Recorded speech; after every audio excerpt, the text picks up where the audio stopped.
Bienvenue dans mon atelier à histoire. Chez toi, on fait la crèche de Noël. Peut-être que tu t'es déjà demandé pourquoi on met tous ces petits personnages autour d'un bébé dans de la paille. Aujourd'hui, avec Capucine, on va voir d'où vient la crèche, ce qu'elle raconte et pourquoi encore aujourd'hui, des millions de familles la font chaque année. Mais si tu veux en savoir plus, abonne-toi. On se retrouve chaque mercredi et vendredi à 17h pour une nouvelle vidéo.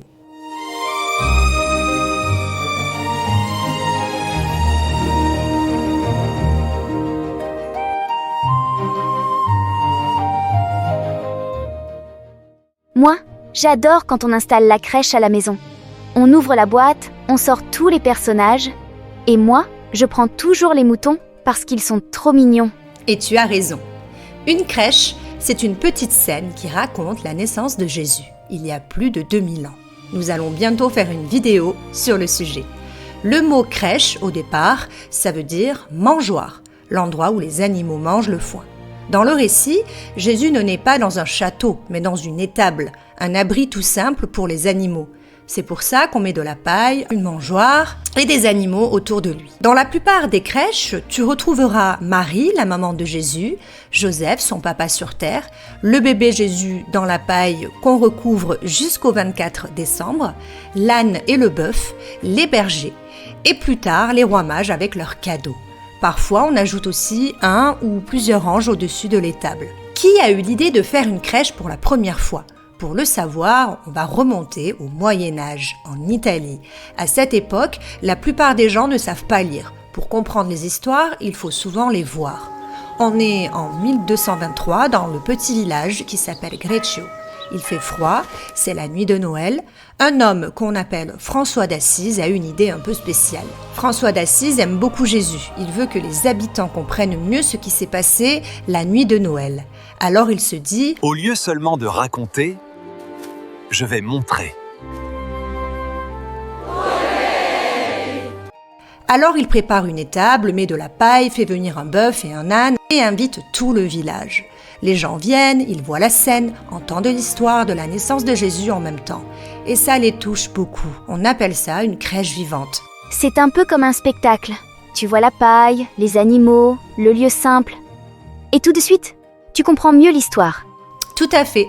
L'idée plaît tellement que d'autres villages font la même chose. Puis on commence à fabriquer des figurines pour représenter la scène, d'abord dans les églises, puis dans les maisons.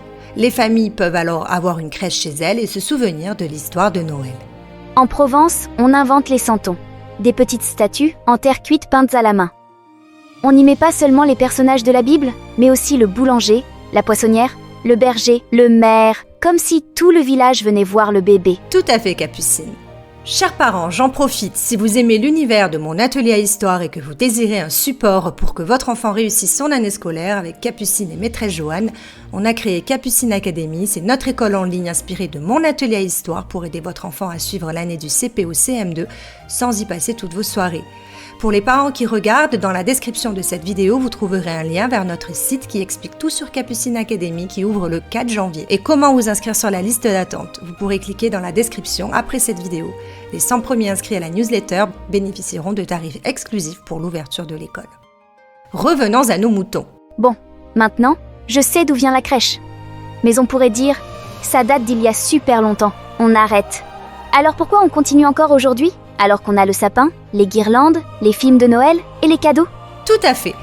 Très bonne question. Pour beaucoup de familles chrétiennes, la crèche rappelle que Noël, ce n'est pas seulement les cadeaux et le papier qui brille. C'est d'abord la fête de la naissance de Jésus. Dans la Bible, on dit que Jésus vient comme une lumière dans la nuit, un signe d'espérance et d'amour. La crèche, c'est une façon de mettre cette histoire au centre de la maison. Maman, elle dit toujours que, en fait, quand on installe la crèche, on ne fait pas juste une déco. On vit un moment de famille. On sort la boîte, on déballe les personnages, on se rappelle d'où ils viennent. Parfois, on se dit « celui-là, c'est mamie qui nous l'a offert » ou « celui-là, on l'a trouvé sur un marché de Noël ». La crèche devient un petit coffre à souvenirs. Et ta maman a raison. Les parents en profitent pour raconter l'histoire de Noël. Pourquoi Jésus naît dans une étable, pourquoi les bergers, des gens simples arrivent en premier, pourquoi les rois mages viennent de loin avec des cadeaux particuliers. À force d'entendre cette histoire chaque année, les enfants la connaissent par cœur et comprennent ce qu'elle veut dire. Dans beaucoup de maisons, la crèche devient une sorte de petit coin de paix. Certains allument une bougie à côté, d'autres déposent un dessin ou un petit papier avec un merci. Parfois, on met un verset de la Bible.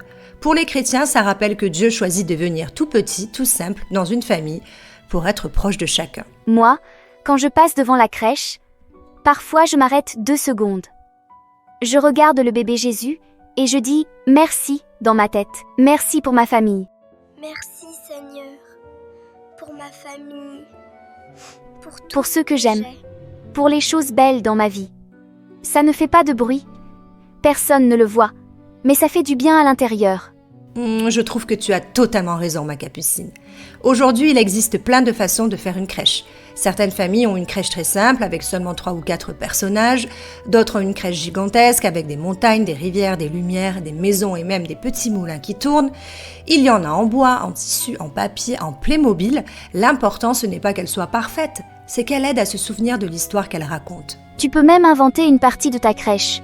Ajouter un personnage qui te ressemble, un enfant qui vient voir le bébé, ou un animal que tu aimes. C'est une façon de dire « moi aussi, je fais partie de cette histoire ».